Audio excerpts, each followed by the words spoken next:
Straighten up and fly right. Yep. Okay, welcome everybody tonight to our August workshop. We have with us tonight Councilman Rigobaum, Councilman Vedetti, Councilwoman Santiago, Town Clerk Kelly Allegra, Town Attorney Dave Zagon, and our IT Specialist Patrick Mangan, and I am George Myers. So the first item on the agenda tonight is a IT contract that the town of Windsor is going to sign with town of Monroe. We have been doing their IT work for a while. It's for $85 an hour. We send over one of our IT people. We have 17 municipalities that we do IT work. So I was kind of speaking to John McDonald, and it's kind of a little bit of a moneymaker for us. So this is a contract that we've had with Monroe before. We're not just signing a new one. The next item on the agenda is a solicitor's permit for Nicholas Minutolo, and he is Nick, the hot dog guy over there on 207 on the way to the airport. He's a veteran, so he's an automatic that he has to be approved, and I don't think there's any fee for him either as a veteran. So that's Nick, the hot dog guy. The third item on the agenda is recreation, and I have a few things that I want to just put on the table for the board to think about, and nothing that we're probably going to do right this minute. But the first thing is a couple of splash pads, and I've sent everybody copies of what they look like. And it's just a little, not a little, it's a big pad with sprinklers, and the kids run through it. And I'm thinking that I'd like to kind of see if we can get two of them. They're not cheap, they're about $125,000 a piece. So there's no way we're going to be able to do it this year because we've invested already over $350,000 in our parks. So it's something that I think we'll be looking at to do in 2021. They look very nice. It's just a matter of how much we'll be able to spend. And just as a reminder, the money we spent so far was from developers, from our parkland fund, so it wasn't taxpayers' money. So let's see how much money we have going into next year from this parkland funds. And then I think we can better decide if we want to go with these splash pads. The next item in the recreation is some trees at Plum Point Park. Plum Point Park has really come along. The new equipment is out there. It's been cleaned up. The trail has been opened up a little bit. It's going to be opened up some more. And there's a spot up there. We have 2 or 3 benches that look out over the Hudson River. A lot of the view is blocked by trees. So we spent some time up there with Keith from our recreation department, and we're looking at maybe taking some of those trees down. We asked Phil Corey, who's done some tree work for us, to go out there and give us a price. And we'll take a look at that number when it comes in. But what it does is open up a view from our park where you can kind of see up the river and down the river. And I think it'd really add to that, the park's allure. The next item under recreation is, my personal opinion is and always has been that our park should be for residents only. So that's just my opinion, but I think that I'm looking towards 2021, that I think the board members need to think about what their opinion is, and we'll revisit this before this year's out. But it's our residents who by and large pay for it, and the developers in town who kind of pony up the money for it. So I just wanted to put that out there, that I'm going to bring that up for people. We probably have some issues with tournaments and things like that. I mean, that could either be worked out or they could be eliminated. So I just want to give you some time to think about it because I'm looking at 2021. The next item under recreation is movies in the park. We tried it one night and it was very successful up at Christie Babcock Park. We had a pretty good turnout, maybe a couple hundred people, and there was some positive comments on it. So we're going to try it again. A local business has ponied up the money for this, so it's not out of taxpayers' funds. So I think the next one is August 8th, 10th. You know, August 8th. August 8th. For some reason, the last one was more of a children's movie. I think this time they're going with Rocky. So we'll see what kind of reception that gets. And then I think the next one will be back to children again. Next one's Goonies, and then the one after is a children's movie. What is the next one? Next one's Goonies. Goonies. Is that not a children's movie? Yeah. It's a classic children's movie. Okay. Yeah. All right. So it seems like it's kind of going and people like it, so we'll see how it goes. The next item is a couple parks that we haven't done anything to yet this year. The Butterhill Park and the Beaver Dam Park. I'm kind of looking to next year for these parks. I've got some prices on them. Butterhill was around 20,000, depending upon what we do there, and the Beaver Dam Park is about 30,000, depending upon what we do there. So we'll revisit this probably in the spring of 2021 to see what you want to do and what we have available for funds. So those would be the last two parks that we have. We've updated 244 Union Machete. We're going to pave the basketball court here pretty quick, I think. We've done Sanjay, we've done Plum Point. So I just want to finish all the parks. So the basketball court at 244 Union, the number for the paving is 17,000. So that would also come out of Parkland funds. I haven't really kind of spoken to Keith to say, okay, we're going on this. I just want to let you know that it's out there, and we'll probably revisit this in September. But the paving of that would finish that park. That park would be completely done. The only issue would be if we put one of these splash pads there. So I'm seeing some good feedback on Facebook. I mean, it's a little unfortunate with the COVID-19 that doesn't get the play that I'd like to see it get, but we'll update it. And someday this COVID-19 will be hopefully gone. Little Falls too, George, you did. I'm sorry. Yeah, I'm sorry. Little Falls down in Ducktown. That's some new equipment down there. It's been cleaned up. So yeah, thanks for reminding me. If I knew there was another, I just wasn't able to call it up. It was all brain of mine. The next item on the agenda is for the police department. These are these speed signs, and not the one that we drag around. We have a big speed sign that we bring on a trail and we take at different locations. We have some 12 locations in town that there are permanent installations on either town property or people's property who have agreed to put it on there.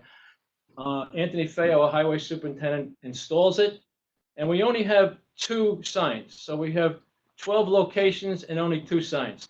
So the police department is requesting that we purchase 2 more signs. So now we would have 12 locations and 4 signs. So we could get them around town a little, they'd be much more visible and people would see them. And what that allows us to do is to collect the data, and then we can see where the speeding is, and then we can concentrate on that area.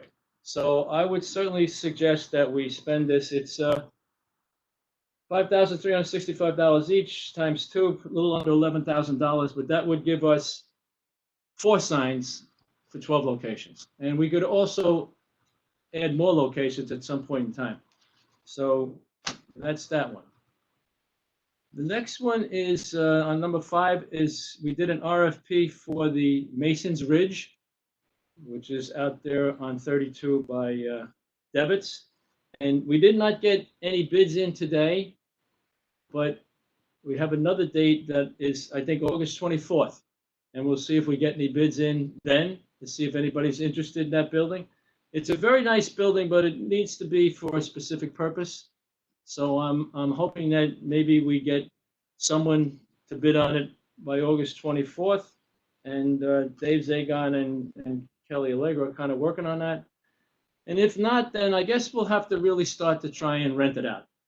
So we have to get some of our money that was spent there back.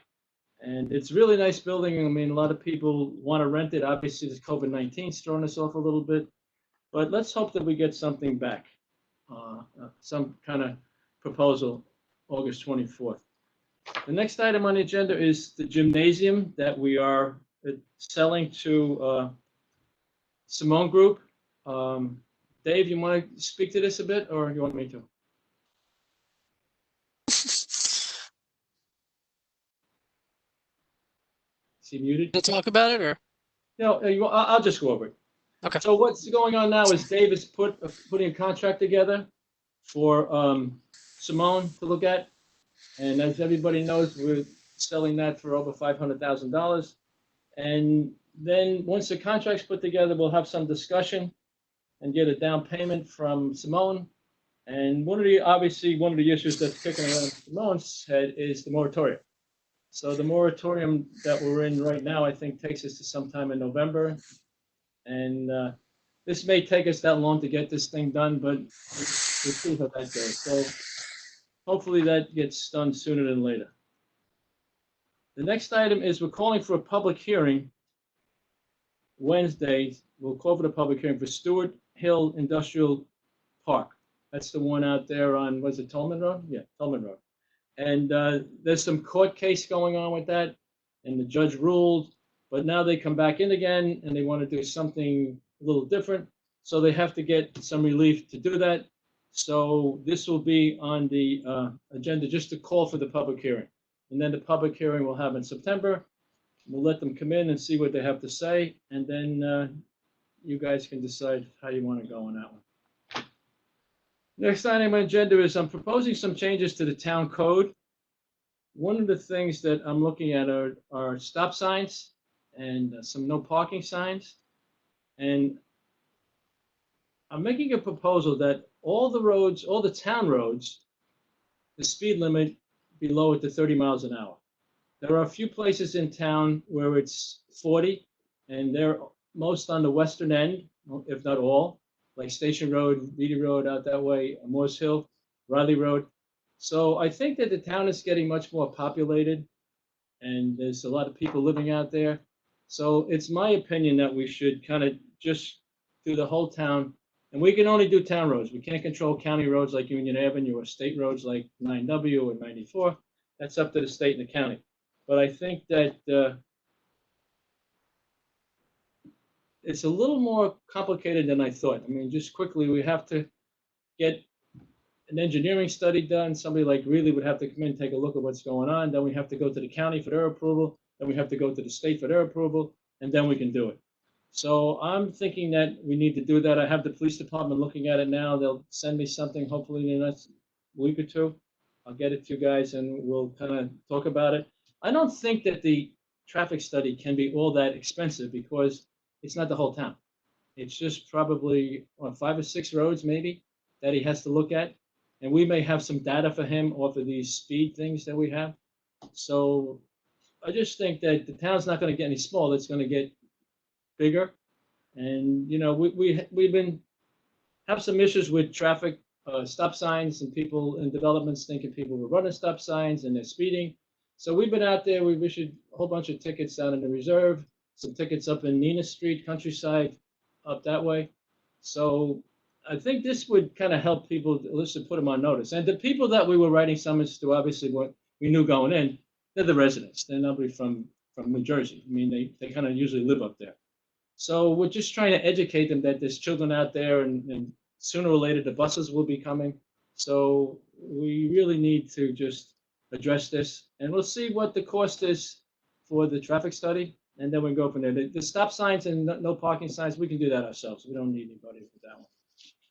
Next item on the agenda is the Justice Court. The Justice Court is putting in a grant from the justice system for $23,000, and they're looking for desks and office equipment. They haven't had a grant since 2015, so whatever they could get, we'll be happy to take.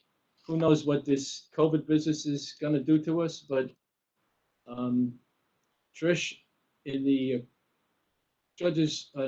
Justice Court, she filed for the grant, and let's see how it goes. Next item on the agenda is this Town of New Windsor reference guide that we put together. It was updated, and Patrick Mangan made the fatal mistake of volunteering to do it. He thought it would just be an update, and it turned out to be a complete rewrite. But I would just really like to acknowledge Patrick. You did a good job with this, and it needed to be done. And it's available in the town clerk Kelly Allegra's office. People can pick it up. They can pick it up probably. We have copies in my office. But it kind of gives people a little idea, especially new people in the town, what's going on and how they go about getting different things. But even if you've been here for a while, it's good to have the phone numbers. So anybody wants to stop by and pick it up, we'll have those reference guides. And once again, Patrick. Thanks, Patrick. I want to say thank you. Sylvia, thank you very much. Patrick was a little upset, though. He thought you had too many comments. But he always thinks I have too many comments, so join the crowd. No, really, Patrick, you did a good job. I know it got to be more than you or I thought it would be. Yeah. All right, the next item on the agenda is Empire Properties, who have asked for moratorium relief. We'll vote on that on Wednesday, and we'll see how that goes. The next item on the agenda is we're going to call for another public hearing Wednesday for an amendment to the local law number 1, which is the moratorium.